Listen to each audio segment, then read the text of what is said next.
இது பாகிஸ்தானின் முன்னாள் பிரதமர் குறித்து பல்வேறு வதந்திகள் சமூக வலைதளங்களில் பரவி வருகின்றன.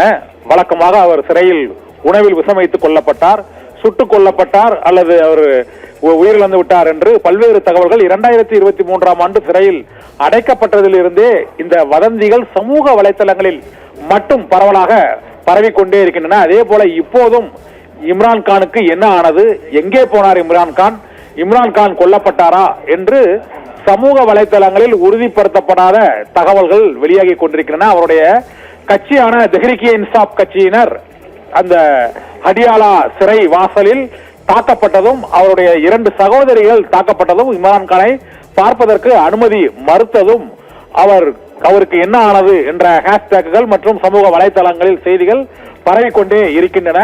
இதனை எவரும் உறுதிப்படுத்தவில்லை. பாகிஸ்தானின் ராணுவ அதிகாரிகளோ இம்ரான்கான் தரப்பிலோ அவருக்கு என்ன ஆனது என்பது குறித்து உறுதிப்படுத்தவில்லை. இதற்கு முன்பு பலமுறை ஒரு துப்பாக்கிச் சூட்டில் அவருக்கு காலில் காயம் ஏற்பட்ட போதும் இம்ரான்கான் உயிரிழந்து விட்டார் என்ற வதந்தி பரப்பப்பட்டது.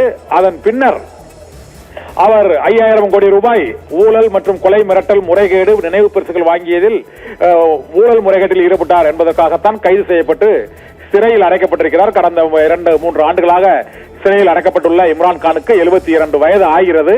அவரை கடந்த 1 மாத காலமாக பார்வையாளர்களை பார்ப்பதற்கு அனுமதிக்கவில்லை என்பதால் அவரை கொலை செய்து விட்டார்கள், அவர் உயிருடன் இல்லை, அவருக்கு என்ன ஆனது என்று தெஹ்ரீக்-இ-இன்சாப் கட்சியின் உறுப்பினர்கள் மற்றும் சமூக வலைதளங்களில் அந்த வதந்திகள் பரப்பப்பட்டு வருகின்றன. இதனால் பாகிஸ்தானில் ஒரு பரபரப்பான சூழ்நிலை நிலவுகிறது. பாகிஸ்தானில் வழக்கமாக இம்ரான்கானின் கொலை மற்றும் உயிரிழப்பு தொடர்பான வதந்திகள் பரப்பப்படுவது 10 முறைகளுக்கு மேல் இதுவரை பரப்பப்பட்டிருக்கிறது. ஆனால் இதுவரை அது உண்மை இல்லை என்று மறுப்பு தெரிவிக்கப்பட்டு ஊடகங்களில் செய்திகள் வெளியானது.